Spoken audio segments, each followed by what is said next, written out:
औज़ुबिल्लाहिमिनश्शैतानिर्रजीम बिस्मिल्लाहिर्रहमानिर्रहीम। अस्सलामु अलैकुम वरहमतुल्लाहि वबरकातुहू। क्या हाल है ट्रेडर दोस्तों?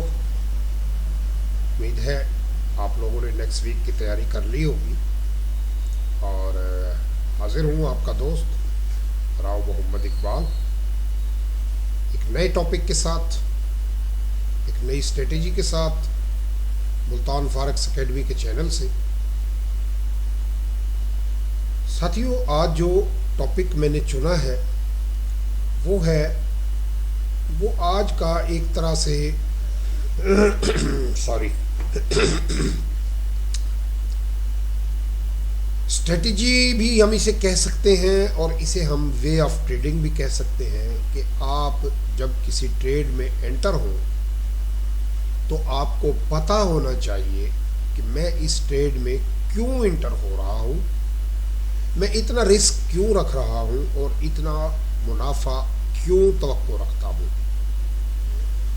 साथियों, इस वीडियो से फ़ायदा आप सिर्फ उसी सूरत में उठा सकते हैं कि अगर आप इस वीडियो को शुरू से लेके आखिर तक गौर से देखेंगे और बार बार देखेंगे। अगर आप इसको स्किप कर करके देखेंगे या थोड़ा सा देख के छोड़ देंगे तो हो सकता है आप इससे वो फ़ायदा ना उठा सकें जिस फ़ायदे के लिए ये वीडियो मैंने आप दोस्तों के लिए तैयार की है। तो आइए चलते हैं वीडियो की तरफ। साथियों, आज की वीडियो का टॉपिक है 7 reason for entering A trade, कि किसी ट्रेड में एंटर होने के लिए 7 वजूहात क्या होनी चाहिए। साथियों, ये जो 7 वजूहात मैंने आपको बताने की कोशिश कर रहा हूँ, आप लोगों से गुजारिश है कि जब आप ट्रेड करने लगें, जब किसी ट्रेड में एंटर हो तो इन 7 पॉइंट्स को गौर करें और एक कॉपी आप बना लें। हर ट्रेड के बारे में ये 7 पॉइंट पहले लिखें और फिर आप ट्रेड में एंटर हो। तो इसमें जो 7 पॉइंट्स आप देखें दोस्तों, जब भी आप कोई चीज़ खरीदते हैं या बेचते हैं तो उसके पीछे कोई वजह होनी चाहिए।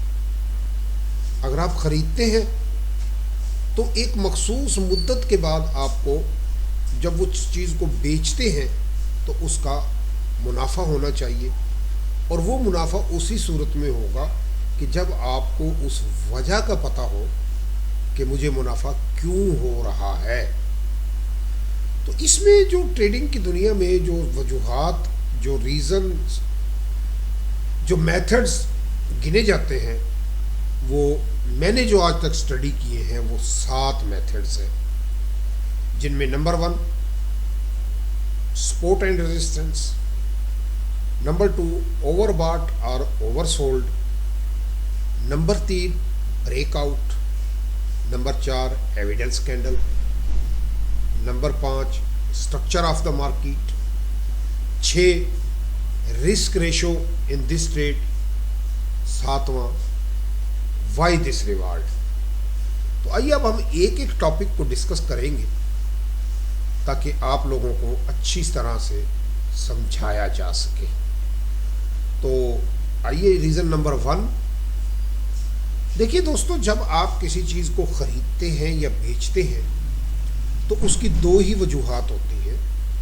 ख़रीदने की वजह ये हो सकती है कि अब इसका सीज़न शुरू हो रहा है, यानी मार्केट में अब सप्लाई आ चुकी है और अब इस चीज़ का रेट गिर गया है, ये सस्ती हो गई है, मैं इसको ख़रीद लूँ। और इस चीज़ को, इस रीज़न को कहते हैं सपोर्ट, यानी मार्केट एक सपोर्ट जोन में आई हुई है।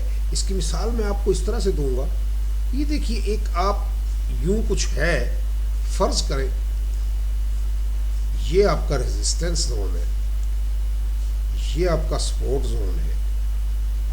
अब मार्केट यहाँ से जब चली, कुछ यूं करती हुई, फिर यूं किया, फिर यूं किया, फिर यूं किया, फिर यूं किया, फिर यूं और फिर यूं। अब जो चीज़ आपने यहाँ से ख़रीदी थी वो यहाँ आके आपने बेचनी है। इसे कहते हैं सपोर्ट और इसे कहते हैं रेजिस्टेंस। इसको मैं एस कह लूँ और इसको मैं आर कह लूँ तो कोई मुज़ायके की बात नहीं है। साथियों, जब मार्केट यहाँ होती है तो इसका मतलब ये है कि अब मार्केट का सीज़न आ गया है, उस प्रोडक्शन का सीज़न आ गया है, उस प्रोडक्ट का सीज़न आ गया और अब उसकी मार्केट में सप्लाई अवेलेबल है। और जब आप इस पॉइंट पे आते हैं तो इसका मतलब ये हुआ कि अब ये चीज़ मार्केट में दोबारा आने वाली है। सॉरी, जब आप इस जगह से खरीदते हैं तो इसका मतलब ये है कि यहाँ से मार्केट की अब सप्लाई ख़त्म हो रही है, अब सप्लाई आ चुकी है और अब सप्लाई का सीज़न आउट हो गया है और अब मार्केट ऊपर जाना शुरू हो गई है, यानी उस चीज़ का दाम बढ़ना शुरू हो गया है, मार्केट से वो चीज़ अब गायब होना शुरू हो गई है। लेकिन जब इस पॉइंट पे आते हैं तो फिर या तो वो सप्लाई आने वाली होती है, जैसे मंडी में टमाटर की मैं मिसाल ले लूँ, आजकल टमाटर कम है, सब उसकी डिमांड ज़्यादा है, इसका मतलब ये है कि टमाटर की पैदावार कम हो रही है और इसका जो है सीज़न जो है इस वक्त ऑफ हुआ है। तो ऐसे एरिया को हम रेजिस्टेंस कहते हैं। अब क्या होगा, यहाँ आके किसी चीज़ की सप्लाई आना शुरू होती है, थोड़ी सी आई फिर कम हो गई, फिर थोड़ी सी आई फिर कम हुई और फिर मार्केट यूँ गिरना शुरू हो गई। इसका मतलब है कि अब सप्लाई आ चुकी है और अब चीज़ का रेट गिर रहा है और मार्केट का रेट गिरते गिरते यूँ हुआ यूँ हुआ यूँ हुआ यूँ हुआ और फिर यहाँ आया। अब यहाँ आके आप उस चीज़ को बेच देंगे। तो आपने ये देखना है कि क्या मैं ये चीज़ जो खरीद रहा हूँ, क्या इसका डिमांड जोन शुरू हो रहा है, और जो चीज़ मैं बेच रहा हूँ क्या अब इसकी सप्लाई आने वाली है, ताकि मैं अपना स्टॉक क्लियर कर लूँ और किसी नई प्रोडक्ट की खरीदारी के लिए तैयार हो जाऊँ। तो रीज़न नंबर 1 ये हुई कि मार्केट किसी सपोर्ट या रेजिस्टेंस के ऊपर है। आपने कॉपी बनानी है, कॉपी में सबसे पहले ये रीज़न ढूंढनी है कि क्या ये रीज़न है। उसके बाद आप, अब इसमें सपोर्ट की 2-3 किस्में होती हैं। हॉरिजॉन्टल सपोर्ट होती है जिसे हम सपोर्ट, वर्टिकल सपोर्ट होती है, ट्रेंड लाइन होती है, मूविंग एवरेज होती है। इनमें से कोई भी जो है, कोई भी चीज़ जो है वो आपको, जैसे कि ट्रेंड लाइन में अगर मार्केट फर्ज करें यूं है, मार्केट यूं है, अब यहाँ से मार्केट चली यूं आई, फिर यूं आई, फिर यूं आई, फिर यूं आई, फिर यूं आई। अब आपने ये देखना कि ये अगर आपने बाय करना है तो आप इन पॉइंट्स पे आके अपनी एंट्री ढूंढने की कोशिश करेंगे, यहाँ पे और यहाँ पे। लेकिन अगर आप सेल करना चाहते हैं तो फिर आप कुछ इस तरह से करेंगे कि ये है, यूं आई मार्केट, फिर यूं गई, फिर यूं आई, फिर यूं गई, फिर यूं आई। तो आपने इन पॉइंट्स को मार्क करना है कि इन पॉइंट्स पे आके आपने दोबारा से सेल करना है। इन पॉइंट्स पे आके आपने दोबारा से सेल करना है। तीसरी जो इसकी सपोर्ट एंड रेजिस्टेंस की किस्म होती है वो होती है मूविंग एवरेज। अब मूविंग एवरेज में जब आप जाते हैं तो आपने, अगर मूविंग एवरेज कुछ इस तरह जा रही है तो जब आपकी मार्केट यूं हुई, फिर यूं हुई, फिर यूं हुई, फिर यूं हुई, फिर यूं हुई, फिर यूं हुई, तो यहाँ पॉइंट से आके आपने बाय करना है, यहाँ आके आपने एंट्री ढूंढनी है। यहाँ आके ये चीज़ आपने अपनी नोटबुक के ऊपर देखना है, लिखनी है कि मैं ये ट्रेड लेने से पहले ये रीज़न थी, या जो रीज़न भी आपको अवेलेबल हो आपने वो रीज़न लिखनी है। उसके बाद अगर कोई मूविंग एवरेज इस तरह ट्रेवल कर रही है, सॉरी, अगर कुछ इस तरह से मूविंग एवरेज चल रही है तो फिर आप यूं करेंगे, ये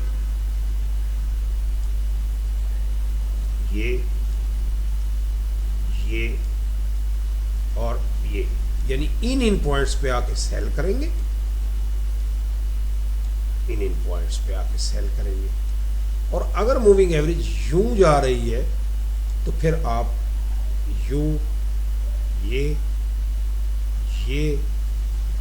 इन पॉइंट्स पे आपने आके बाय की ट्रेड ढूंढनी है। तो रीजन नंबर 1 ये हुई कि मार्केट बाय करने के लिए किसी सपोर्ट पे है और सेल करने के लिए किसी रेजिस्टेंस के ऊपर है। आइए जी अगले पॉइंट पे चलते हैं। अगला पॉइंट है कि मार्केट ओवरबॉट हो गई है या ओवरसोल्ड हो गई है। ओवरबॉट का मतलब ये है कि अब मार्केट की प्राइस बहुत ज़्यादा हो गई है और अब जो ख़रीदार हैं वो मार्केट से नापैद होना शुरू हो गए हैं। अब आपको अंदाज़ा है कि ये किस तरह से मेरी मार्केट का अब प्राइस ऊपर मज़ीद नहीं जाएगी, लिहाजा मैं यहाँ पे अब सेल कर दूँ। यानी जो चीज़ मैंने यहाँ से ख़रीदी थी वो कुछ ऑसिलेटर्स होते हैं, आप ऑसिलेटर्स RSI है, CCI है, एस्टोचस्टिक है, MCAD है और पता नहीं कितने कितने वो हैं। तो वो कुछ इस रीजन इस तरह से फ़र्ज़ करें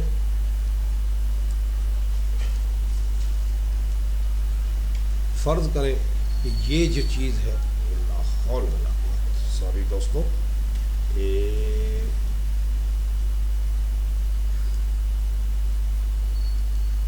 यार मेरा कंप्यूटर,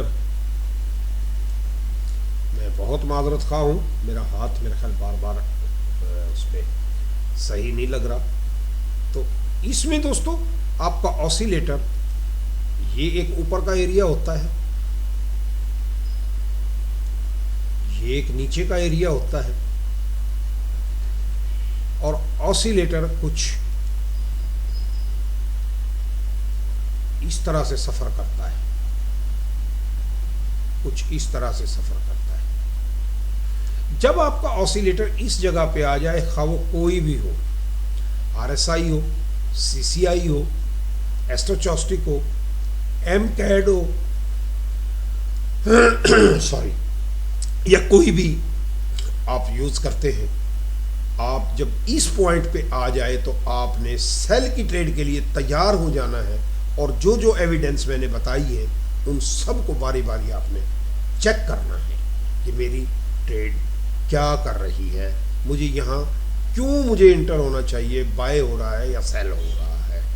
आइए जी अगली रीज़न पे आप चलते हैं। तो अगली रीज़न है ब्रेकआउट।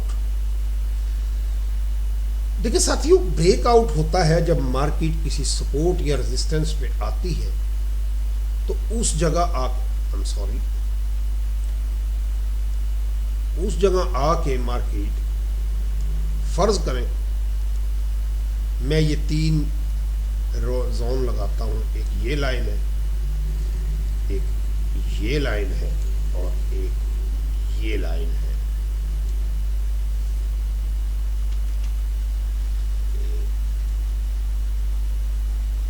ये लाइन है। अब देखिए मार्केट क्या करती है साथियों,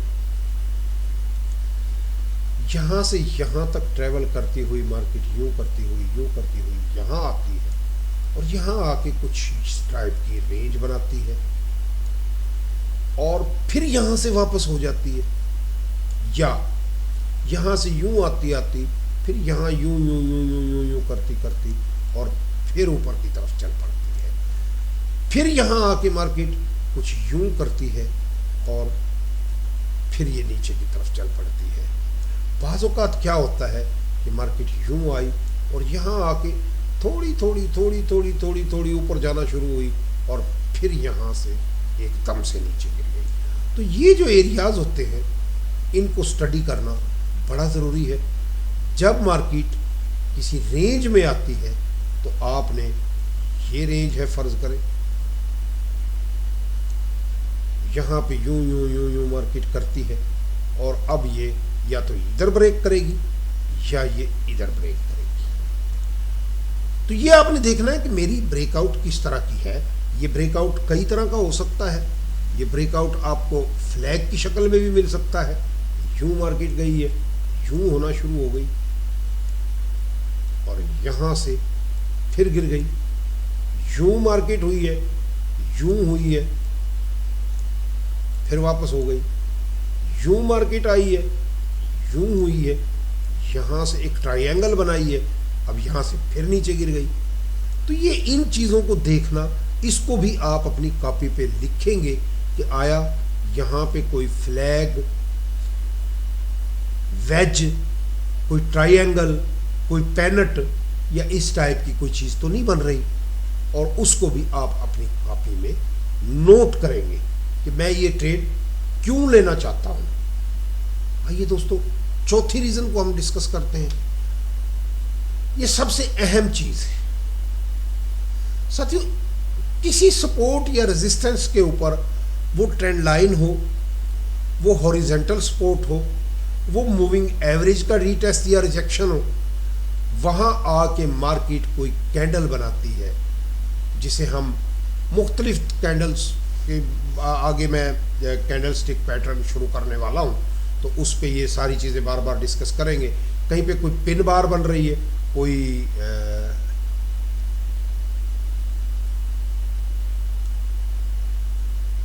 इस टाइप की कैंडल बन रही है, अल्लाह आपका भला करे,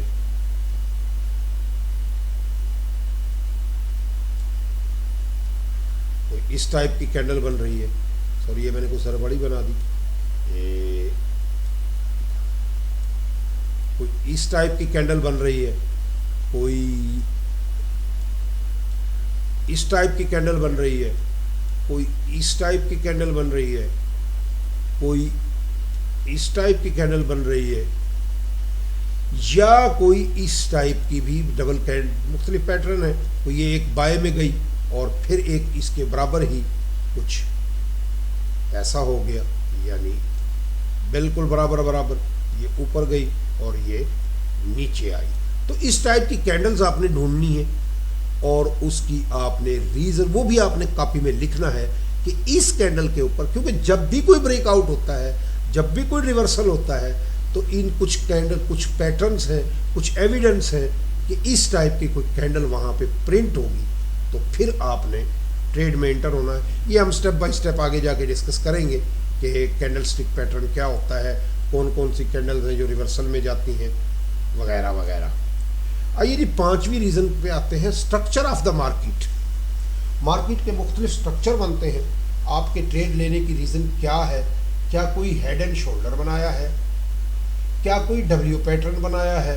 बाज़ औक़ात मार्केट कुछ ऐसा करती है, देखिएगा, ये यूं हुई, फिर यूं हुई, फिर यूं हुई, फिर वापस यूं हुई, यूं हुई और फिर यूं हो गई, ये हेड एंड शोल्डर बन गया। बाज़ औक़ात मार्केट ये काम करती है, यूं किया और फिर यूं निकल गई, ये डब्ल्यू पैटर्न हो गया। बाज़ औक़ात मार्केट यूं करती है, फिर यूं करती है और फिर यूं हो गई, ये एम पैटर्न हो गया। यानी आपने ये देखना है कि आपकी नॉलेज के मुताबिक आप कोई इस टाइप का कोई स्ट्रक्चर तो नहीं मार्केट में बन रहा जहाँ से मैं ट्रेड लेना चाहता हूँ।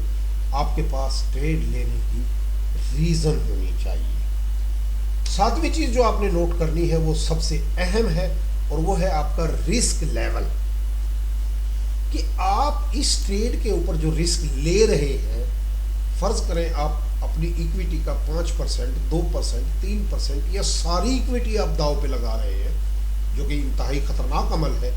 लेकिन अगर आप एक अच्छे ट्रेडर हैं और आप एक्सपीरियंस ट्रेडर हैं तो आप ऐसा कर सकते हैं, लेकिन ये प्रोफेशनलिज्म के ख़िलाफ़ है। नॉर्मली एक लेवल होता है कि आप एक ही ट्रेड में अपना सारा सरमाया ना लगा दें या इतना सरमाया ना लगा दें कि खुदा न खास्ता आपका, क्योंकि ये पॉसिबिलिटीज़ का खेल होता है कि आपका वो सरमाया ज़ाया हो जाए। तो आप हर ट्रेड पे कुछ रिस्क लेते हैं, $5 का, $10 का, जिसे हम पिप्स की शक्ल में गिनते हैं कि आप इतने पिप्स का जो रिस्क ले रहे हैं वो क्यों ले रहे हैं, कि ये आप ये क्यों सोच रहे हैं कि मार्केट अगर इस लेवल से ऊपर निकल जाए या नीचे गिर जाए तो मेरा इससे ज़्यादा का मैंने रिस्क नहीं लेना। ये रीज़न भी आपने अपनी डायरी में लिखनी है ट्रेड लेने से पहले। उसके बाद 7वीं रिवार्ड, कि अब आपने ये देखना है कि मैं अगर फर्ज करें यहां से मैं ट्रेड में एंटर होता हूं, मैं अगर यहां से मैं ट्रेड में एंटर होता हूं तो मैं कहां तक जा सकता हूं। आया, यहां कुछ यूं सिलसिले बने थे, कुछ यूं सिलसिले बने थे ये।